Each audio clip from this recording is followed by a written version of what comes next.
Hey guys, so it's a little bit rainy today, but hopefully this holds off. I just wanted to kind of do another walkthrough and show you some of the new stuff that's been going on the farm and how things are progressing. It's been a little while since I did one of those. So I'm going to start over here on the side. This is starting to fill in kind of nicely. The lemongrass is getting nice and big. I just put in some of these moringa cuttings, these big moringa cuttings, to see how those do. The pigeon pea is doing great. We've got variegated yucca coming up all over the place. Bananas are doing really well. Aloe is doing well. We're starting to get sweet potatoes kind of running all throughout everything. So hopefully those will start to take over soon. The key lime has about doubled in size in the past month and it started getting really nice flowers on it. Bananas are starting to come up. This banana is doing incredibly well.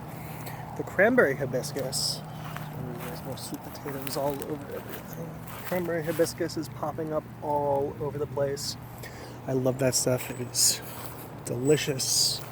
Moringa trees are growing in. Chai is starting to come in now that it's been raining. We just planted a ton of katuk all over the place. Oh, there is a flower on my dragon fruit, which is incredible.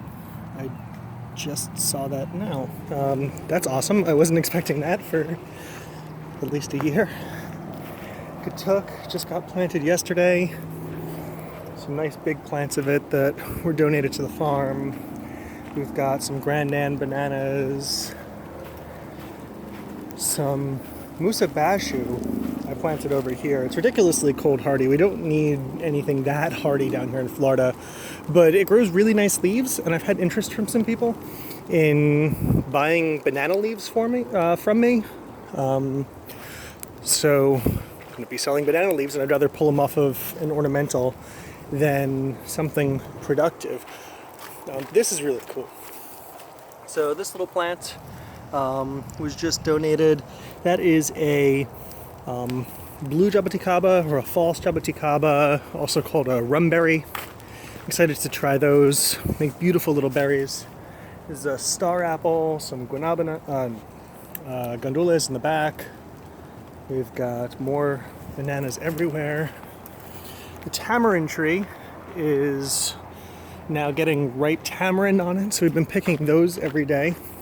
We're also getting tons and tons and tons of oyster mushrooms growing everywhere, which are incredible. I'm loving those. The sun's coming out. Beautiful. We've got some bamboo that we've been planting all over the place. This is Bambusa old Hemii, which is a giant timber bamboo, which would be great for some of the construction projects on the farm. This is allspice. We've got a whole bunch of those planted all over the place. Smell amazing. The leaves are great for tea, and of course you get the allspice berries off of them, which you can dry and store, and they last for a good long time. Back over here, this is kind of a new trail that we just put in. And we've been planting cacao all along this trail. We put in the one plant, and then I got a ton of cacao seed, which has been planted all through here. And I'm excited to see if that starts growing. It's super fresh seed. Like, I got the cacao pods from a local nursery around the corner that had some extra, and ate the pulp, which is amazing. It tastes kind of like a sweet and sour candy. So I ate all that and then planted out all the seeds. This is a really kind of cool trail that we've got going all through the back here. Unfortunately, it's also full of these horribly invasive kind of Brazilian pepper plants, which I need to get rid of as soon as I can figure out. If anybody knows kind of an organic way to kill that stuff, let me know, because every time I cut it back to try to get rid of it, I just end up making the problem worse, and it shoots up tons and tons of new shoots everywhere, and it's a mess. So this entire area under here has been getting planted with cacao and coffee, and we've been thinning a bunch of the kind of non-native invasive stuff out as much as we can right now.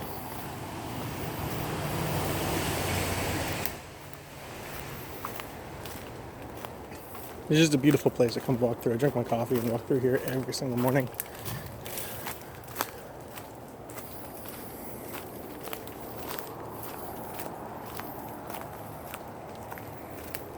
And continuing on, all of this behind the pond is all cocoa plum, which is just now starting to produce. I've been getting my cocoa plum for another property kind of around the corner. They're not doing anything with it, but we're about to start having our own. We've got some more lemongrass. This huge patch over here is all Everglades tomato and pumpkins and eggplant. Just planted some Jamaican callaloo down the front, green amaranth. Should be getting that soon. The papayas are starting to get decent size. Goat pen is work in progress. Next to that, we've got our friend the pig. Pig, hey, come here. Who is happy as can be in here. We're getting ready for some chickens. So I need to get a shed built on the end of this and get that all squared away so that I can order a bunch of chicks. Let's start with that project. We've got coconuts, yucca everywhere, apple bananas. We've got kind of ground cherry and tomatillo in here. We've got some sugar cane and some canistel growing back in here. Plumeria for the bees. They can use it to make resin for their hives. Got some guanabana for soursop. And down in there, there's beautyberry growing everywhere. I love beautyberry. Let's see if we can get it to focus. There we go. Beautyberry is incredible. We've got some macadamia nut growing in here. More beautyberry everywhere. We've got passion fruit growing all over the place. All of this stuff on the ground is all passion fruit. We've got tons and tons and tons of these everywhere. I'm super excited about these starting to ripen. I've been coming out here every morning and kind of having passion fruit breakfast, and we finally got enough of them to start putting them out at the farm stand for the Florida native passion fruit. And some red jackfruit, Orinoco bananas. The star fruit is starting to kind of come back after it almost died. This is a Bambusa malingensis, or a sea breeze bamboo, which is going to be a great bamboo for building trellises out of. We've also got a ton of muscadine grapes growing back here that are starting to produce. We've got Jamaican red bananas. We've got Monstera. That's starting to take hold. This is a cool banana. This is a rose banana. This one here is one of the more kind of unusual bananas that we have. It grows a beautiful kind of medium-sized rack of bananas and has a lemony sort of flavor to it. So I'm excited about giving that a try. Got some mystery bananas kind of growing back in here. I don't remember what those are. This is an NS1 jackfruit tree that's starting to take hold. And that is one of the best jackfruit I've ever tasted. This whole thing in here is all planted with different gingers. Got a little strawberry tree right here that's starting to sprout. There's a little seedling that was put in, and it's just starting to think about getting some flowers and fruit on there. Even that tiny little size, I might actually cut those off just to let the plant put more energy into growing leaves before it starts trying to fruit on me. This is the kitchen we've been working on. We've got a little cob oven that needs to get covered in lime plaster, and a cinder block rocket stove that also needs to get stuccoed. And then over here we've got a cabin that we're working on, and my phone will only let me record 10 minutes at a time, and we are up. So I'm going to make a second part for the rest of the tour. Thank you guys for watching, and I'll see you at the next bit.